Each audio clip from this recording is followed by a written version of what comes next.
गीतांजलि देवी उसको एक नजर देखकर मुंह बनाकर नहीं तो मैं क्यों नाराज होने लगी। मनाली के राजा से नाराज होकर मुझे अपनी शामत थोड़ी बुलवानी है। और वैसे भी तुझे कौन सा फर्क पड़ता है मेरी बातों से।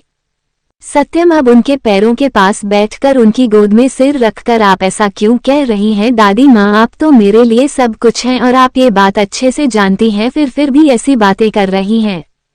गीतांजलि देवी उसके बालों में हाथ फिराकर प्यार से, तो मेरी बात क्यों नहीं सुनता, क्यों शादी के लिए नहीं मान रहा बेटा।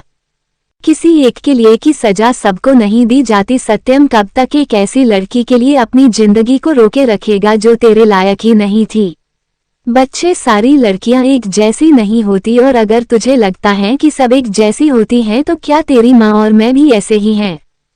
सत्यम कुछ नहीं बोलता तो गीतांजलि देवी आगे, बेटा मेरी भी उम्र हो रही है, कल को कुछ हो गया तो तेरे माँ बाप को ऊपर क्या कहोगी कि उनके बेटे का अच्छे से ध्यान नहीं रख पाए। सत्यम नम आंखों से, दादी माँ प्लीज आप कैसी बातें कर रही हैं, प्लीज ये सब बातें छोड़ दीजिए और चलिए खाना खाने, आपकी दवाई का भी टाइम हो रहा है। और एक बात प्लीज दादी माँ, ये मरने मराने की बातें मत किया कीजिए, आपके अलावा मेरा और कोई नहीं है, कहकर उनके गले लग जाता है। फिर उनके पास से हटकर चलिए खाने के लिए मैं एक कॉल करके आता हूँ, कहकर बाहर चला जाता है।